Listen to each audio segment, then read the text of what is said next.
knocked me out. And I smoke a lot of weed. And I have a feeling that a little bit of that funk, especially if we're talking about those old purples, come back, that we're gonna, hey Brad, what's up? Damn, that was quick. I barely hit the button and I was already on here in half a second. Well, we want you on here for your own time. So Brad, meet Chelsea and Jeff. They are part of the team. Jeff is the founder. I met him down at the right. Cup. Yeah. Did you meet Kelsey at the Cup? No, I don't think so. I got to meet you. Hey.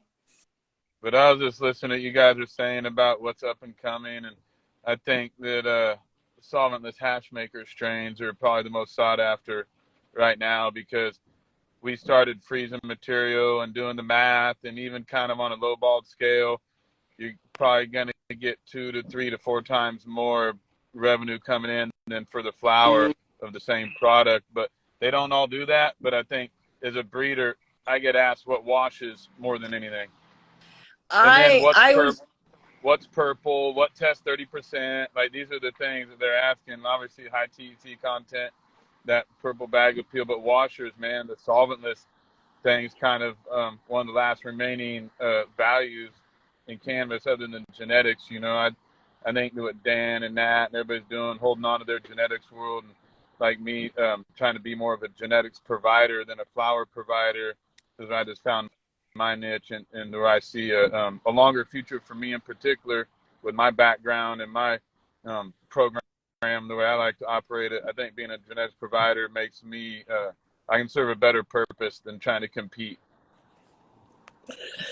Brad, I would love it. I mean, and if you're not comfortable, you don't, I mean, we are on Instagram. But I would love it if you would tell a few folks that are listening, like, the reality of your background, because, you know, we got a lot of people that have been around here for a lot of years, but not a lot of people have the kind of story that you have around the plant and the impact that it's had on this community. Would you feel like sharing some of that? I'll share some of the basics. I was born and raised in Humboldt County by a father who's a addicted guerrilla grower, and a mother who, my grandmother worked for the DA's office.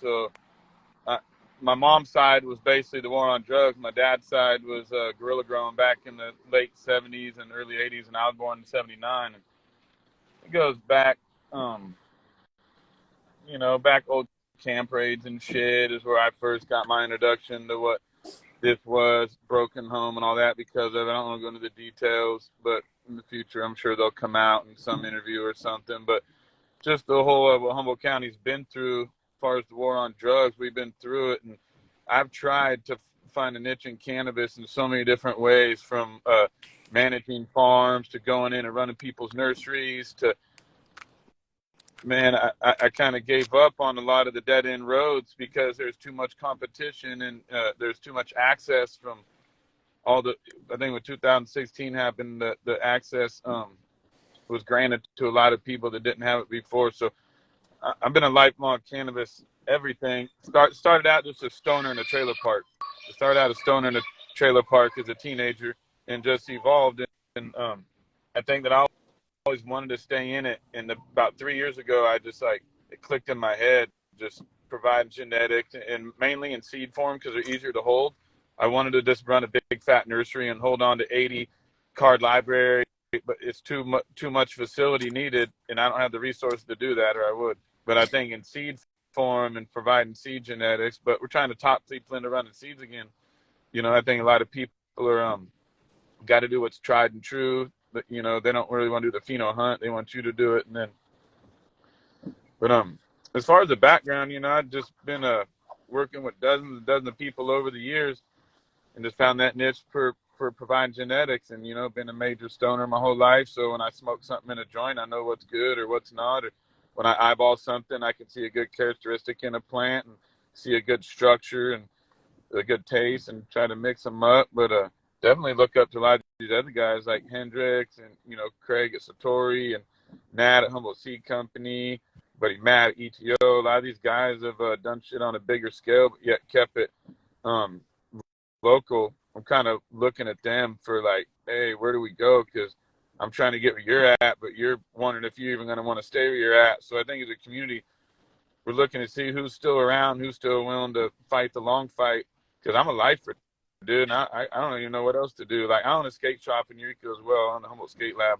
But I want to go back to, you keep bringing up seeds, and we had a really first of all, I want to remind everybody where we're at. We're on Canopy Wright's Instagram. My Instagram says apothecary because I'm using my friends, because I wasn't able to get through, but I'm Lelehnia Dubois, and we've got Kelsey on here, and Jeff Hamilton, Kesley Parker and Jeff Hamilton. All three of us are a part of Canopy Wright, which is a blockchain that's been developed to help protect the cultivars of this community, and a whole bunch of other things.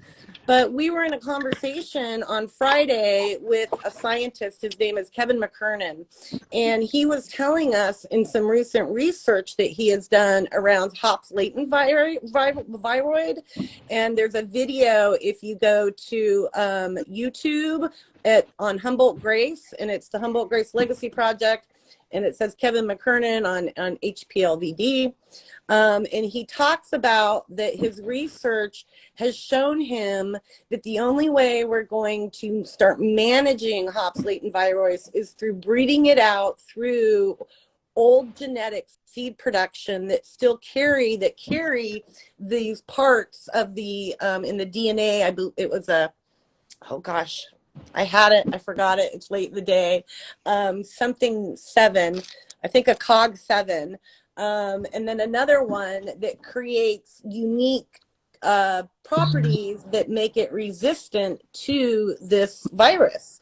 And his research is telling him that the way to fix that is through these genetics that carry these traits.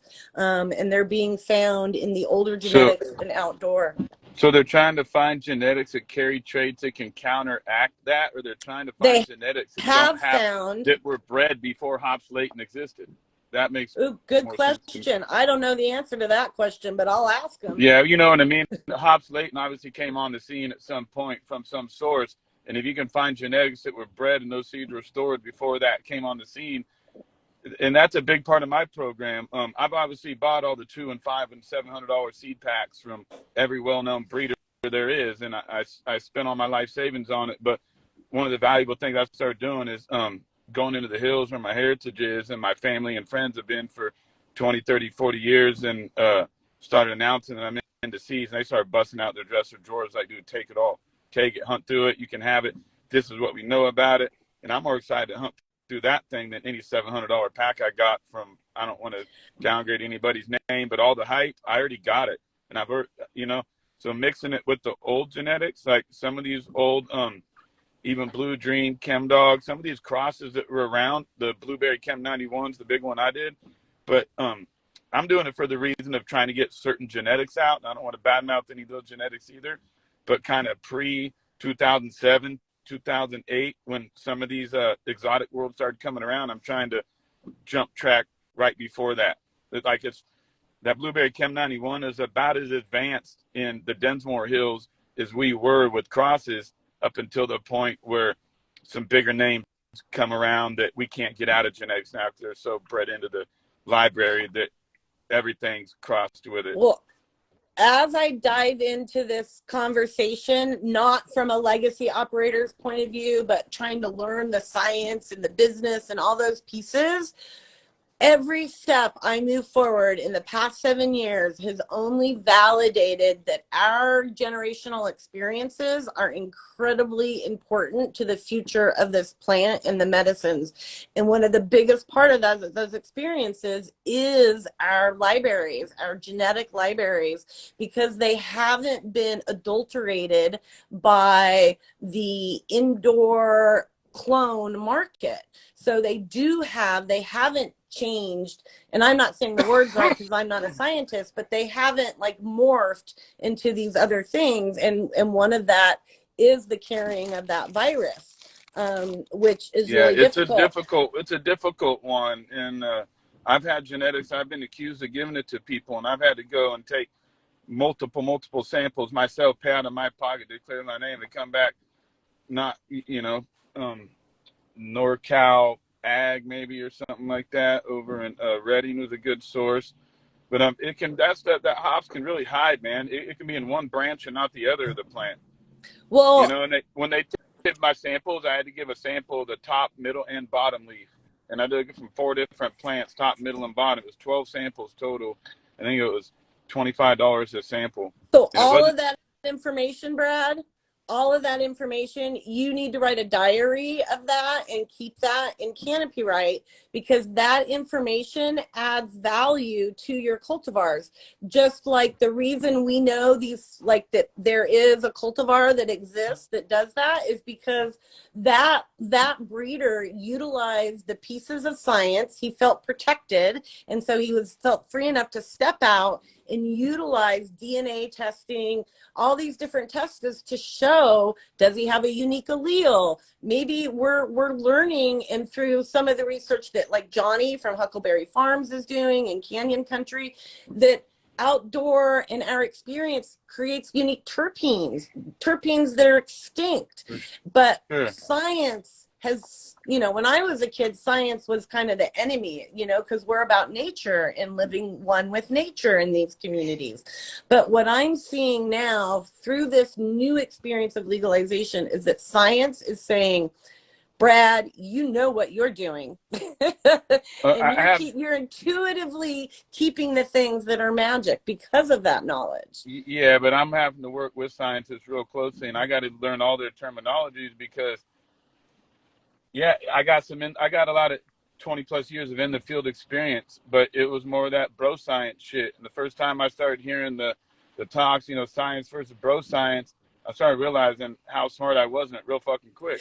And I could admit that. Like, I might know some tricks of the trade that were taught down through, just friends and family and the old guys and all that. But there's some reasons why I believe shit happens, and I don't even know why. Just because I saw it happen, and I'm like, if you do this, it does that. But there's a reason why it does it. And so I'm trying to get a little more advanced and learn that. And then when you get into breeding, oh man, it's a whole, just because I learned how to make seed doesn't mean I was a good breeder.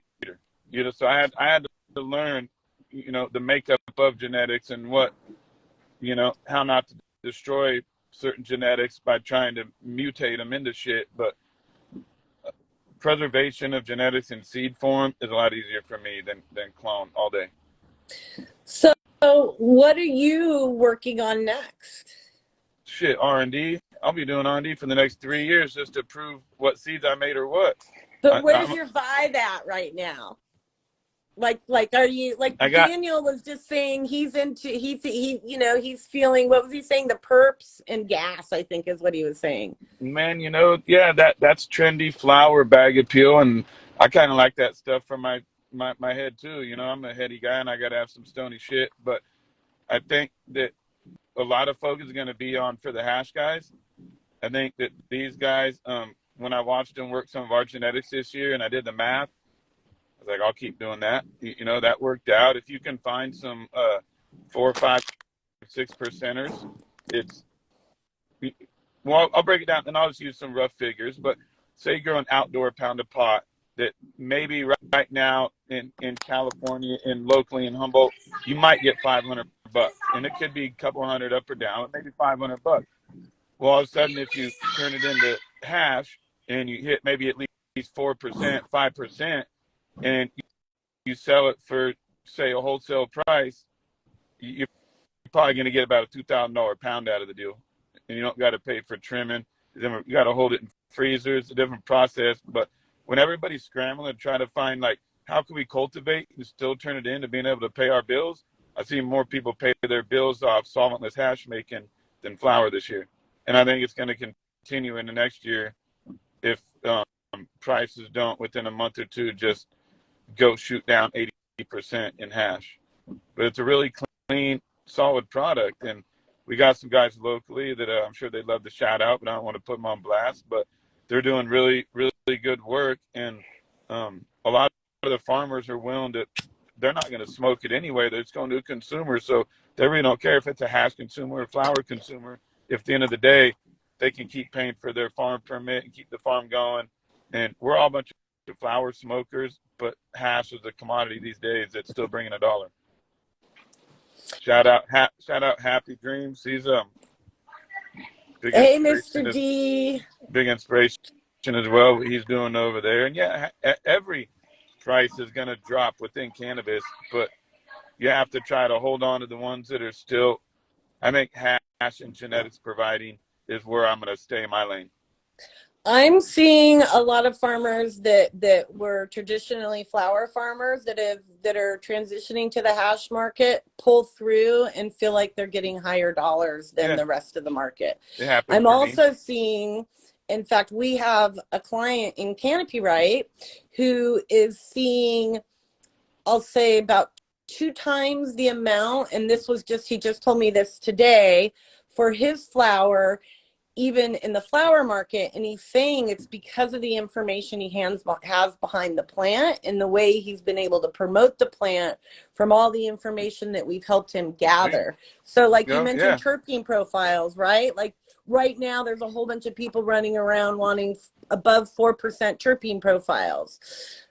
Well, not a lot of people even are looking at that or knowing that, but that all of a sudden gives you your own individual market right there. You've diversified a little bit only by understanding that aspect of your plant. Well, in the traditional market where a lot of us come from, we just call it that's loud.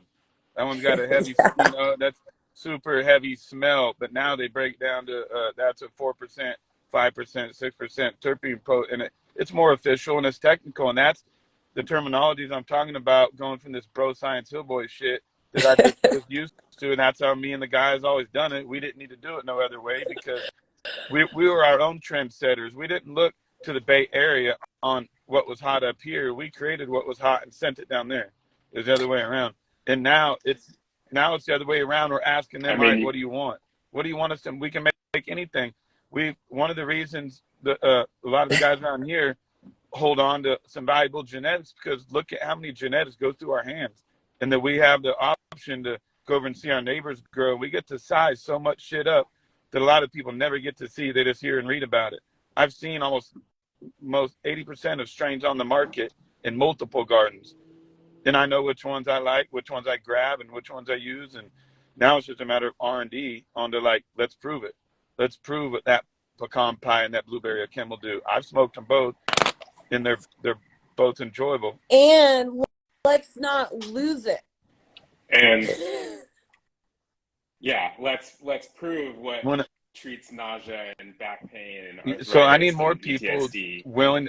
I will offer genetics for free to almost anybody who will grow them and let me watch them grow them. Maybe not physically, like in their back, standing behind them, but let me follow along in the process and then do some testing on it, and let's find out. I have a library that goes hundreds and hundreds of genetics deep, and almost anything except for a few dozen family heirloom genetics I'll offer for free if somebody's willing to grow it, test it, and just give me the feedback so I can use that for further, production. But R&D as a breeder is so much, we can't even afford to do it all ourselves. See, I love that you said that, because one of the things that we get pushback on with Canopy Right around is that we're trying to monopolize the plant.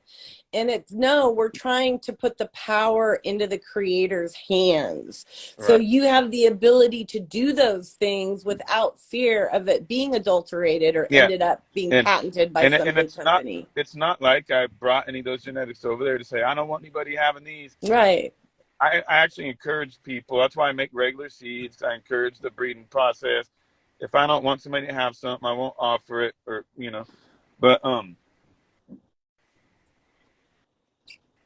I don't know how to explain it. I'm way more encouraging the people to grab it and do it than try to protect it by that. That would only be if somebody pulled some ridiculous cocksucker move, and I just had to be like, oh no, dude, you're not gonna, whatever you're trying to do, whatever, I shouldn't even say any name, but some bullshit move by some con artist tried to pull some shit.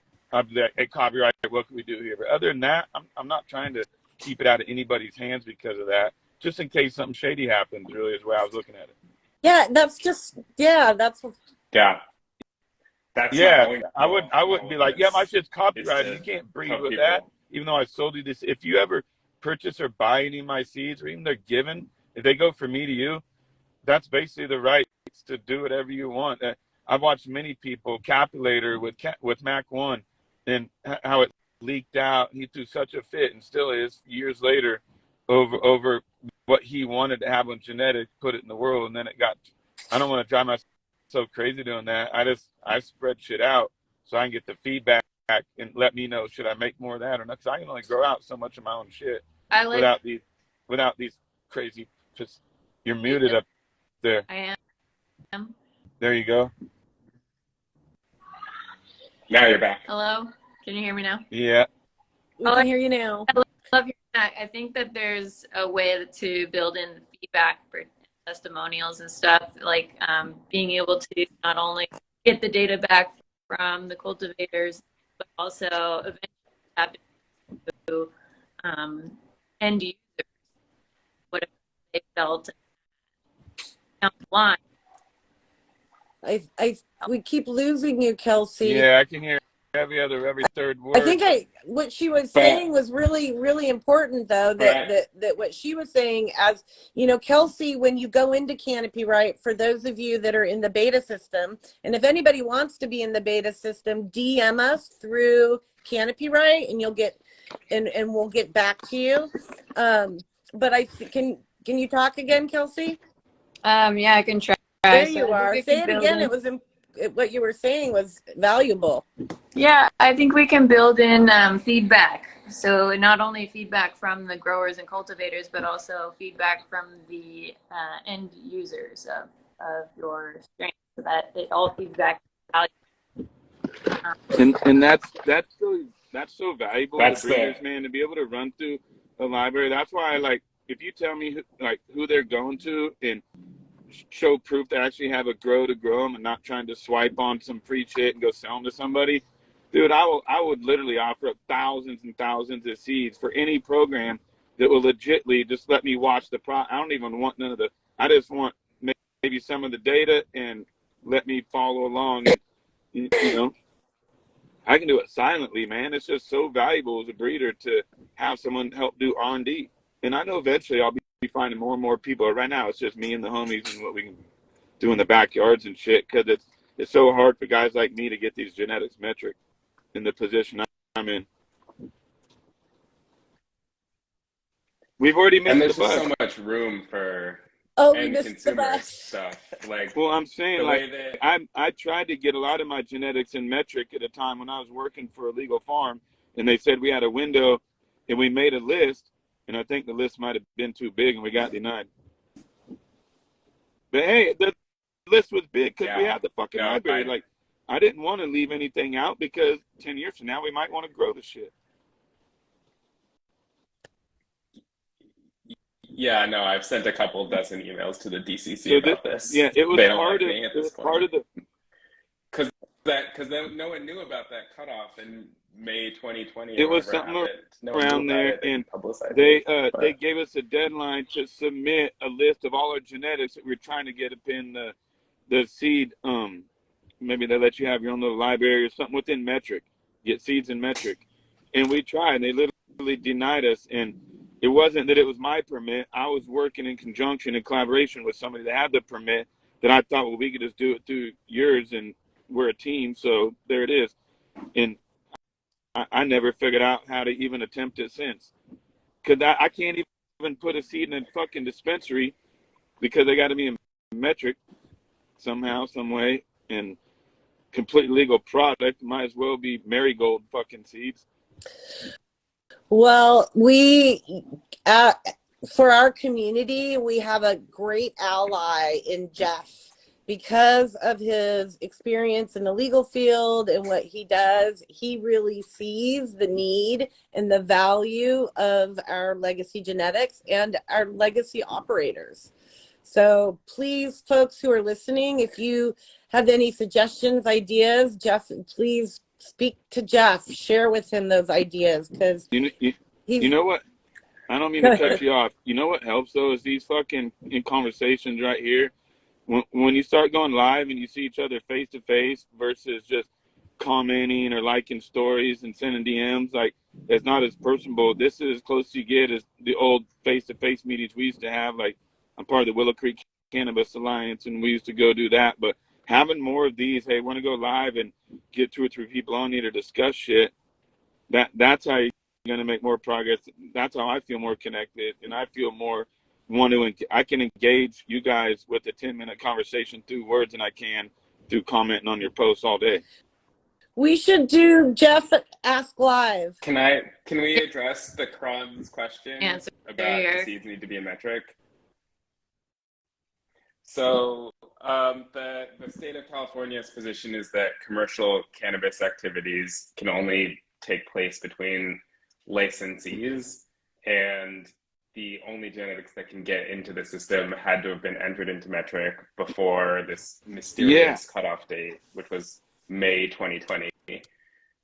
But there is so much gray area, given the DEA has essentially said that seeds are hemp, seeds don't have any THC.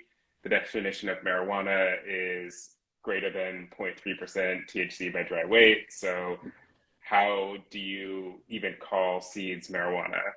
So you have this weird situation where, So you have this weird situation where if you're a home grower and you want to send seeds to a licensed grower in New Jersey, is that illegal? I don't know. But if you want to use your seeds and sell them for commercial production in California, the state of California is saying, no, you can't do that. I don't think that position makes any sense. I don't think it's viable, given that the state just passed this law saying we're going to allow California to export. So I don't know. It's my little pet project to like pester the DCC every few weeks to see if they've changed their position on this at all. I taught a program on it through the Bar Association. I'm on the Bar Association's Cannabis Committee a few months ago. But the Cron, it's a good question. Once I get an answer, if you send me a DM, then I'll reach out to you as soon as I figure out and make a little movement. So nationwide's okay, but not statewide. So what the state of California's position is that licensed growers can only conduct commercial cannabis activities with other licensed growers within the state of California. So that's a firm position with the state of California. Where it gets tricky is, what about home growers? And that I don't know. I don't think there's an answer. I'm trying to figure it out. I think if you look at some of the larger seed companies, they're doing deals all over the world. How do you do that? Well, cannabis seeds are hemp, so yeah, I think we should just leave it. I think we should just leave it at that. And I think we should leave it at that. The one thing I would say is that there hasn't been any enforcement at all around this issue, and part of it, I think, is because the state's position is admittedly backwards. And not to say that you should break the law because you're not going to get caught. I'm just saying that the entire thing's a gray area with no enforcement. Well, yeah. And we don't condone non-compliant activities. Thank you for that. I will comply. But yeah, pretty I'll gray. be willing to step up and comply the minute it makes sense to me. You know what I mean? That's when I comply, is when it makes sense. If not, I got to form my own plan. And that's one thing in Humboldt we've been able to do, is we come up with our own plans on the spot all the time. We got a new question. There's another question. I don't know the answer to the equity waiver fee question, but I will look it up. So we're coming close to the top of the hour. We got like 5 more minutes left, but I wanted to let everybody know that we're going to be doing these lives at 4 o'clock every now and then with different creators that are in Canopy Right. And Brad here, Rare Breed Humboldt, is one of those creators. And we had Daniel Hendricks from Hendricks Farm, who's another one of those creators, and have these kind of conversations with Jeff, Kelsey, and myself on here. And then we're gonna, I think, come up with some other great live ideas as well. As you can see, Jeff is an amazing resource to have as an ally for our community, and I'm always grateful to be able to have conversations with him to help navigate, and I know he's open to that, to support our tribe. as are the Yes, as are the three of you absolutely, too. absolutely. We just don't. We all have different skills, you know. And you know, So, you know what makes sense on here too? You see Humboldt 36 yeah, Farms? yeah. Guys like that. Ask him, he's a producer.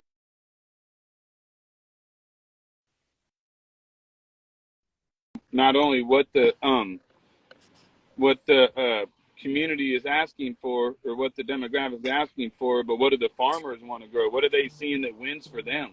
Oh, oh, well, you see, Brad, Yeah, I happen to yeah. have a theory. It doesn't mean I'm right or anything, but from the amount of time that I get to spend on farms and with the plant, and I've been around the plant since I was born, I believe that what I and it's not even what I believe. It's what I'll just tell a story. There's a plant that I got to meet in the springtime, and the farmer loved this plant. He was so excited about this plant. We even took videos with the plant. This was his favorite plant, and he's got big plans for this plant. Well, then he took that plant through DNA testing and did some other series of tests with it. Well, it turns out, and I can't go into details, but I like to call it the $1 billion plant. And he had no idea that this plant had all this true medicinal, true, like measurable value to it. He just knew it was the plant that he liked the most in his garden. And I truly, that's what I tell breeders when I go talk to them is do what you love, because that's part of what your magic is that you're able to see what should come together. You know, you and I had that conversation that Yep. you see that magic because you know that plant so well.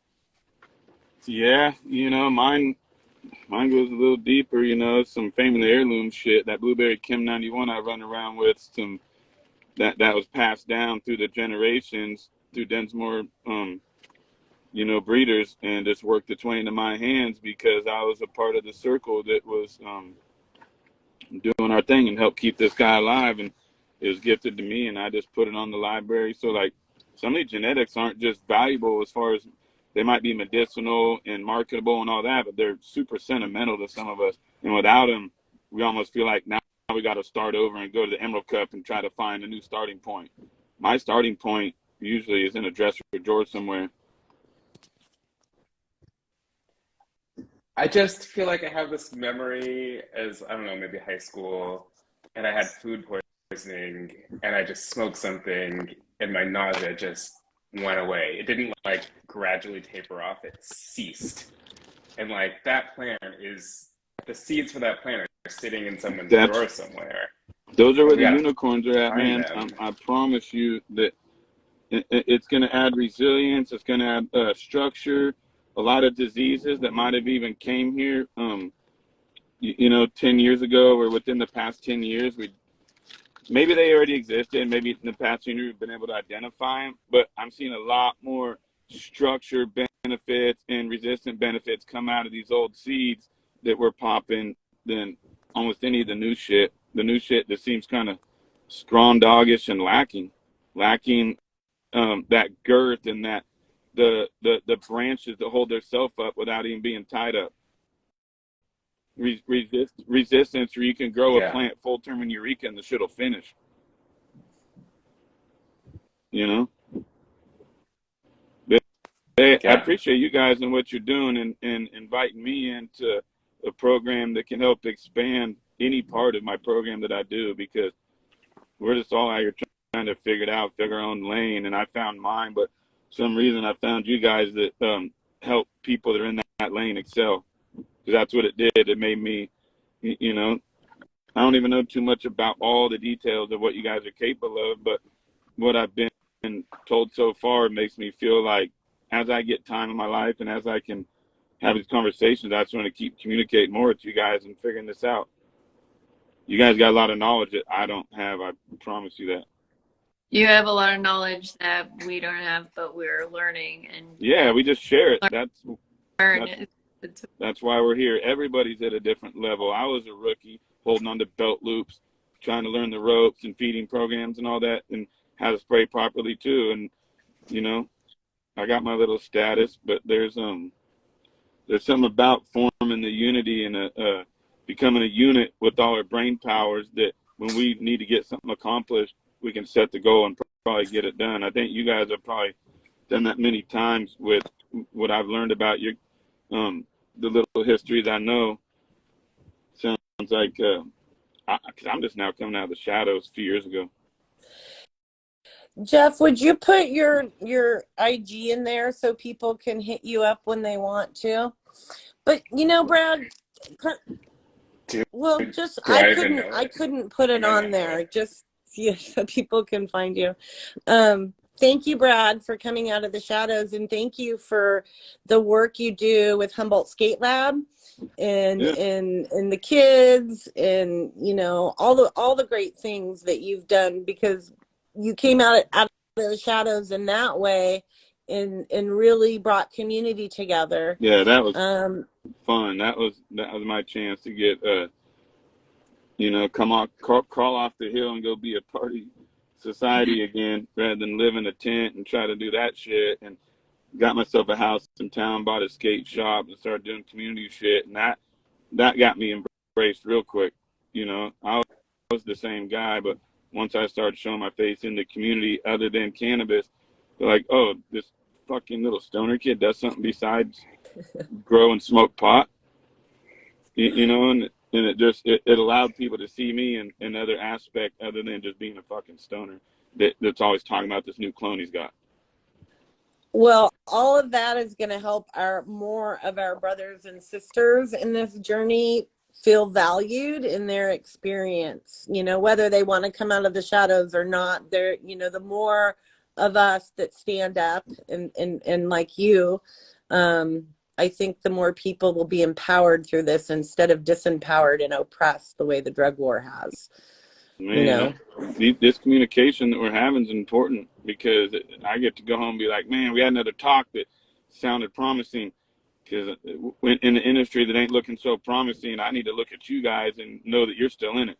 So if I'm looking around, there's a lot of sad people out here right now, and I'm one of them. But I'm like, man, what else are we gonna do? I'm not trying to give up and go back to digging ditches, man. If I'm gonna dig a ditch, it's to try to plant some garlic in or something, and think just thankful I think it's a thankful to whole still be here. It's a whole new world, this legalization, and there's a lot of experience behind it, and I hope to see, as we move forward, that gap to come closer together, and more healing to be done. Right. Do you know Dan at Happy Dreams? I do know Dan, Mr. D. Good. Yeah, Thanks, we need to Dan. get Mr. D on here and have a discussion, because he's got a little broader perspective, insight, because the life he's already lived and accomplished, and he sees a bigger, broader picture of these things. When I've talked to him, I can tell he's light years ahead. He's a little ahead of his time of what he's capable of, but he is a community guy, and he is a down to earth. And he invited me to his farm, and we chatted up quite a few times, but we never got a chance to really connect the way we probably should have. Well, but Dan's a cool guy. Dan's a cool guy. He's got a lot of input to contribute. Yeah. I'd like to come up to the farm. Yeah, right. Mr. D, come on, Mr. D, get us all out there. Canopy right tour. We Americanize it. Eclectic Weeds, I just had someone use the word colonize it. And yeah, I hear you. Shit. But maybe we've got more vibrational power than that, and we can influence that. That's what I was taught, is that this is our time as those who understand nature's wisdom in this plant medicine and how to work with it. Those are some really complex structures, and they can integrate into all sorts of things, from building community to I'm not a breeder, but I think like a breeder because I'm a community builder. Brad's actually going to help me. I'm going to learn how to breed. But there's so much intelligence around this culture and around growing this plant that I think the world needs us more than ever. But not just this plant. It also needs our hearts and our the way we navigate the world, and for us not to get too tough and too angry about legalization, but get ready. instead. And Yeah, that's kind of what. and learn to think outside the box. Don't forget, there's an entire global industry out there that's waiting for fucking Humboldt County, Mendocino, these because anywhere outside of here, you damn near got celebrity status. Or somebody that knows cannabis, knows where you're from, what you've been a part of. Like, oh shit, that you know, we got to start to think. We got to start to think global. Look at what's going on in South Africa. Whenever anyone asks me what's the biggest market, my answer is always look at what's China. going on in It's never Thailand. gonna change. Thailand's popping China's off right our biggest now. So is market. South Africa. Yeah. Those dudes, they want genetics out there too. They've already been robbed for all theirs, so there's not much of a let's go get some land race. Let's go visit and trade. Fucking strain hunters already did that. Jeff, I would love for you to share why you say China.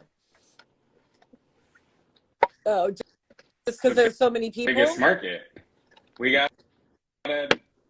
just can't think small. It's a matter of time. We gotta think we're gonna win. It's just a matter of time. And it's like, if the four of us are never gonna quit, then Yeah. Well, and I think not the four of us, but all of this mindset, right? This culture, and I have a lot of folks who don't call themselves breeders, but they're farmers, and so I like the word wizards because it's really, they are breeders because they do breed, but they breed by their love and the magic of the plant. But I find that all of these folks are we're all tuned in to that same plant wisdom, and we've got to share it, because I really don't see a lot else in the world that is diverse as our culture and as focused on actual earth and human wellness. It's kind of a new tribe. And wait until, so one of the big things that, and I don't know, I didn't mention it before when you're talking about what I'm getting into, but I'm starting to work with some people that are real, they're trying to push the RSO thing, man. And RSO is so fucking slept on, but if we could start finding flower that can make good RSO, because that's the real healing problem. People have cancer, people have tumors, your fucking CBD ain't the antidote. I think different forms of RSO, different profiles, making a full profile plant extract is what's going to start being the new forefront of medical. Because without the entire profile of the plant, like even if you're using trimmed bud, it cuts down properties that lie within the stem and the water leaf and throughout the plant. Now, I don't think you should use the root ball, but there's everything from the stalk up that's probably valuable when it comes to that. I have formulators and alchemists who will totally agree with you, but disagree on the root ball. There's medicine in those roots. There might be, but the RSO that we've always made, you just use stem. You can basically just chop it all up, and it's pretty easy to make. But I think medicinal value in RSO alone is probably the most beneficial product within cannabis that you can make. I take it every night for my health. It don't get talked about like it needs to be. So that's one of the things, along with hash and all that, I think on the medicinal side, other than on a stony, heady boy side, on the medicinal side, I think RSO is going to be a big focus. Like when I want to go something medicinally, I'm going to be working with the RSO guys because I like the program. I like the program, and I'm learning what it's capable of. Hey, Brad, do you know eclectic weeds? No. I'm curious. He says he's crossing land races. I wonder what land races he's crossing. I know. Those I think he might have set up here.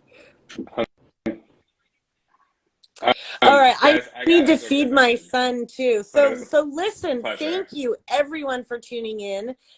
This is the Canopy Right team, and we've got Rare Breed on here, who's also a part of Canopy Right. And you can go check us out at www.canopyright.com. campywrite.info. I'm Lelehnia Dubois, and this is Kesley Parker and Jeff Hamilton and Brad Hooper of Rare Breed. You can find us on, I'm using my friend's Instagram, but my Instagram's in the feed. And we're going to be back this Friday with my girlfriend, Chia Rodriguez. You can find her on Moms Do Weed. They have Arcana Flowers out of Mendocino. She's a superstar. She represented our culture like a queen in the movie Ladybugs. And she's going to be our guest on Friday. So come